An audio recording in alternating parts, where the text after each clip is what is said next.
ان پر عمل کرنے والے بھی وہ قرآن اور سنت کے ساتھ ہیں، تو پھر ہم میں سے کسی کو بھی نا اس دلیل پر، اس فتوے پر، اس حل پر کسی قسم کا کوئی اعتراض نہیں. بے شک آپ ایک ہی پر عمل کر دیں گے، آپ 10 پر نہیں کر سکتے، ممکن ہی نہیں ہے نا. انسان ایک وقت میں ایک ہی چیز پر عمل کر رہا ہوگا. لیکن یہ کہ فَاسْأَلُوا اہل ذکر، اہل ذکر، اہل علم سے پوچھ لینا چاہیے، ان کنتم لا تعلمون، اور جب کہ تم جانتے نہیں. اور آپ دیکھ لیں ہم نہیں جانتے، ہماری لا علمی ہے، ہماری جہالت ہے، لیکن یہ قرآن اور سنت اہل علم علم کے راستے کو آسان کرتے ہیں، علم کے راستے کو ہموار کرتے ہیں. جی جیسے کہا کہ نا اہل ذکر سے پوچھنا چاہیے.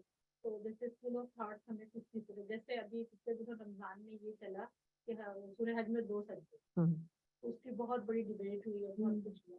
اب یہ بتانا کہ بھئی وہ مستقل وہ جو فرقہ ہے وہ کہہ رہا ہے کہ نا جو تھاٹ ہے اسکول آف تھاٹ کے نہیں، دونوں کرنے ہی چاہیے.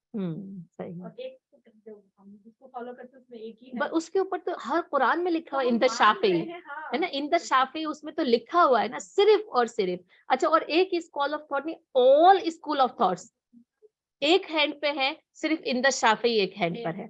ٹھیک ہے، تو بس اب آپ اس کو نافذ کرنا یہی درست نہیں ہے. میں یہی بتانا چاہ رہی ہوں کہ آپ کر لیں، لیکن اس کو بحیثیت جماعت آپ نافذ کریں نہیں ہو سکتا جب تک کہ اجماع نہ ہو جائے. وہاں فقہ کا اصول کیا ہوتا ہے؟ اجماع ہونا ہوگا. جب اجماع نہیں ہے تو اس کا مطلب یہ ہے کہ اب اس کے اوپر ہر قرآن میں اند شافعی لکھا ہوا ہے کہ وہ امام شافعی رحمۃ اللہ علیہ کے نزدیک سجدہ ہے، باقی سب کے نزدیک وہی 14، اور آپ گن لیں تو پھر 15 سجدے ہو جاتے ہیں. اور عام طور پر بالکل خاموشی اختیار کریں، اور آپ کرنا چاہے سجدہ ضرور کر لیں، لیکن جماعت پر نافذ نہیں کریں. آپ میں کہتی ہوں 14 نہیں 28 کر لیں، کیا فرق پڑتا ہے؟ یہ تو سجدوں کی کثرت ہے نا. اب اس میں بھی ہم بحث کریں گے نہیں یہ سجدہ ہے نہیں، تو بات وہ علمی طور پر ایک بحث ہے کہ یہ سجدہ تلاوت یعنی واجب آئے گا کہ نہیں آئے گا، ایک الگ ہے. اور اس میں سے بھی عام لوگوں کو تو بالکل خاموشی اختیار کرنی چاہیے. میرا یہ کام ہی نہیں ہے کہ اس معاملے میں کوئی زبان سے کوئی جملہ کہوں کہ ہے کہ نہیں ہے. اند شافعی بس اتنا ہی کافی ہے میرے لیے، تو اتنا ہی کافی ہے کہ امام شافعی رحمۃ اللہ علیہ کے نزدیک سجدہ ہے، اور آپ کریں اور میں کروں، اور ضرور. اور میں کہتی ہوں 28 کے 28,000 سجدے کریں. آپ کس نے منع کیا؟ آپ کو سجدہ کرنے سے کون منع کرے گا؟ بحث اس پر آئے گی کہ بحیثیت جماعت یعنی سجدہ تلاوت ہے، اور وہ بھی علماء کرام بحث کریں. ہمیں اپنے آپ کو نا اس سے بس جان لینا چاہیے کہ یہاں پر یعنی ڈفرینس آف اوپینین ہے تو کیوں ہے، بس اتنا جان لینا میرے اور آپ کے لیے کافی ہے. اور یہ تو پھر وہی آ جاتا ہے فضول قسم کی بحث و مباحثے میں بالکل اپنی جو ہے وہ انرجی میں کہتی ہوں ضائع نہ کریں. اور انرجی سے مراد پھر آپ کا وقت آتا ہے، آپ کی صلاحیت جس مقصد میں کرنی چاہیے نا اس مقصد میں نہیں. میں کہتی ہوں وہ آیت حفظ کر لیں، جتنی دیر میں بحث و مباحثہ کرنا ہے نا تو اند شافعی کی آیت تلاوت سجدہ جو ہے یا آیت وہ تلاوت وہ یاد کر لیں. تو میں کہتی ہوں اپنے وقت کو نا اچھے کاموں میں، تعمیری کاموں میں، کنسٹرکٹیو ورک کے اندر خرچ کریں. ان ساری چیزوں سے نا بے نیاز ہو کر زندگی گزارے. فی زمانہ تو اس بحث و مباحثے کی کوئی گنجائش ہی موجود نہیں ہے. اس وقت تو اس چیز کی ضرورت ہے کہ امت مسلمہ متحد ہو، اس میں اتحاد ہو، اس میں تنظیم ہو. ہم ایک جسد خاکی بنے، ہم ایک ہاتھ بنے، ہم ایک دیوار بنے.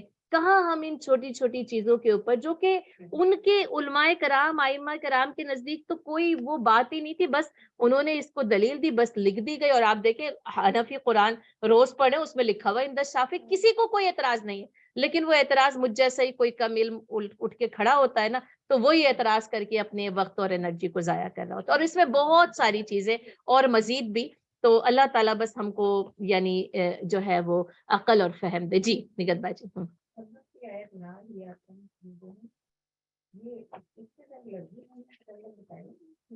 ان کے دل اس میں منہمک ہیں، یعنی جیسے فضول چیزوں میں منہمک ہے نا.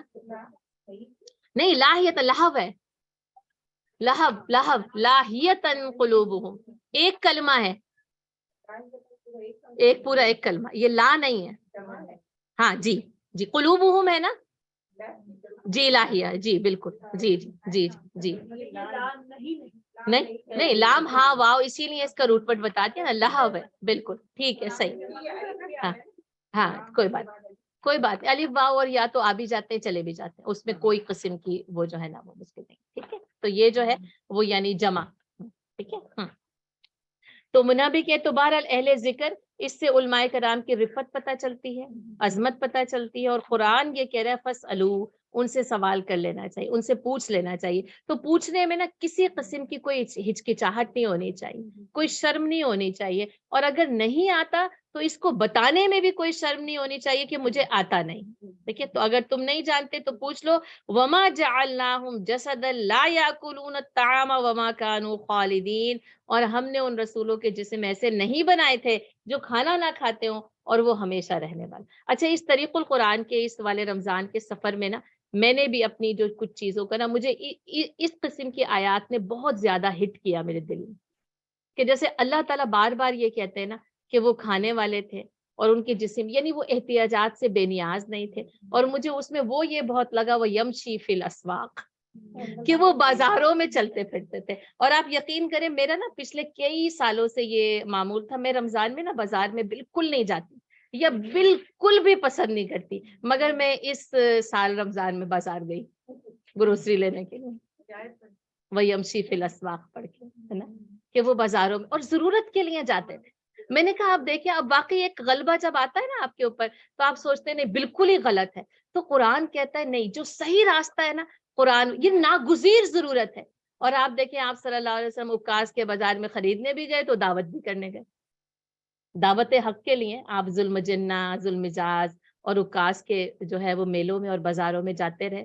تو دونوں باتیں ہیں، وہ یمشی فی الاسواق، ضرورت بھی ہے، اور پھر اس کے ساتھ آپ دعوت کے لیے، آپ کی وہ دعوت کا بھی ایک مرکز۔ اور آپ صلی اللہ علیہ وسلم کے متعلق، یعنی آپ اکثر بازاروں میں تشریف لے جاتے تھے۔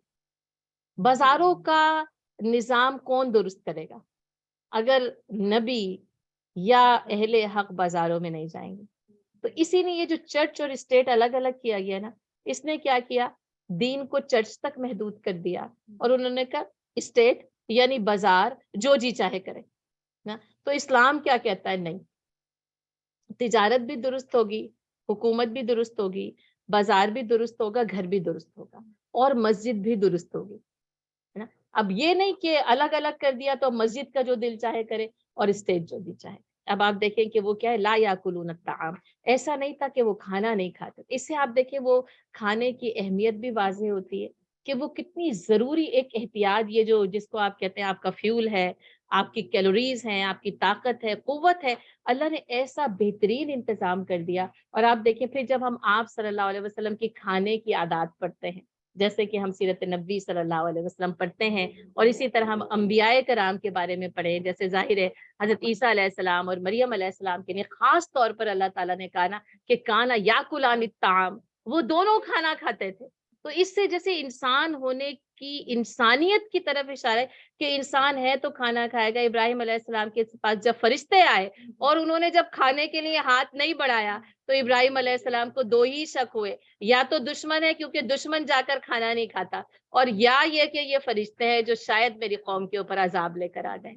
تو فرشتے کھانا کھانے کی احتیاج سے بے نیاز ہیں، لیکن انسان جو ہے نا وہ پھر یہی ہے، لا یاکلون الطعام، ایسا نہیں ہے کہ وہ کھانا نہ کھاتے۔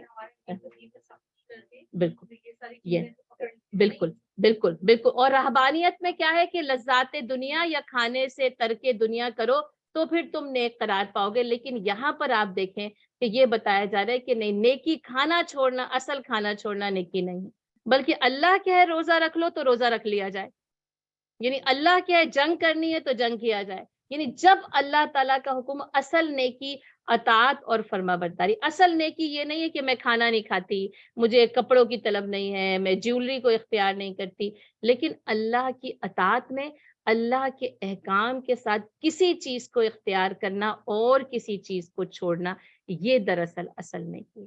تو یہ کہ ایسے جسم نہیں تھے کہ لا یاکلون الطعام، اور آپ دیکھیں ہمارے بھی جسم اللہ تعالیٰ نے ایسے نہیں بنائے، لیکن اس میں نا بیلنس، ٹھیک ہے۔ اور خواتین ہونے کے لحاظ سے میں بہت سالوں سے آپ کو یہ کہہ رہی ہوں کہ بیلنس کرنا ہے، ٹھیک ہے، کریں ضرور جہاں پر ضرورت ہے کریں، لیکن اپنی ساری طاقتیں، اپنی ساری صلاحیتیں نا صرف الطعام میں نہیں لگانی، یا کسی اور طرف، لباس میں، کسی بھی چیز کی طرف چلے جائیں۔ صرف لذات دنیا بھی مقصود نہیں ہے، اور صرف دنیا میں ملوث اور منہمک ہو جانا یہ بھی مقصود نہیں ہے، بلکہ بات وہی ہے، وہ میانہ روی کا راستہ ہے نا، جو کہ ہمیں سکھایا گیا کہ یہ کھانا بھی کھانا ہے تو کنارہ کشی بھی کرنی، بیلنس کے ساتھ۔ توازن اور اعتدال کے ساتھ یہ سارے کام ہمیں کرنے، اور ہمیں بالکل ہر چیز میں بیلنس آ جائے، اور سادگی پیش نظر ہے، ٹھیک ہے، تکلفات بھی، دعوت مجالس محفلیں، آپ دیکھیں نبی صلی اللہ علیہ وسلم کی صحابہ کرام کے ساتھ، میں کہتی ہوں کہ کیا وہ منظر ہوں گے کہ اونٹ بھی ذبح ہو رہا ہے اور وہ پک رہا ہے اور وہ آتا جا رہا ہے، آپ کھاتے جا رہے ہیں اور لوگ بھی آتے ہیں، ایک مجلس اور محفل، وہ دسترخوان بچھا ہوا ہے، لوگ چیزیں لاتے جا رہے ہیں، اختیار، اسی میں ہنسی مذاق بھی ہے، اسی میں قرآن کی تلاوت بھی ہے، اسی میں ایمان کی جو ہے وہ یعنی حلاوت بھی ہے، پھر اسی میں واعظ بھی ہو رہا ہے، وہیں پر باجماعت نماز بھی ہو رہی ہے، وہیں پر وہ جہاد اور میدان جہاد کے مشورے بھی ہو رہے ہیں۔ تو بس اللہ تعالیٰ کے یعنی نبیوں کی زندگیوں میں نا ہمارے لیے دراصل ایک بہترین نمونہ عمل موجود۔ تو وہ جسم ایسے نہیں تھے کہ لا یاکلون الطعام وما کانوا خالدین، اور وہ ہمیشہ رہنے والے نہیں تھے نا، اور انسان ہمیشہ رہنے کے لیے پیدا نہیں کیا، اس کو فنا ہے، یعنی اس دنیا اور اس دنیا میں پھر یہ جو جسد ہے نا اس کو تو پھر فنا ہے۔ اچھا، انبیاء کرام کے ساتھ تو ایک خاص معاملہ، جب منصب نبوت اور عظمت نبوت جائیں گے نا تو میں نے آپ کو بتا ہی دیا قرآن کا اسلوب خاص ہوتا ہے۔ اب یہ نہیں ہوتا کہ سارا منصب نبوت 1 2 3 کر کے بتا دیا جائے۔ اب یہاں پہ آپ دیکھیں کہ منصب نبوت میں اگر ہم دیکھیں تو یہ کہ ان کے جسد تھے، ٹھیک ہے، اور وہ کھانا کھاتے تھے، اور وما کانوا خالدین، ہمیشہ کے لیے نہیں بنائے گئے تھے۔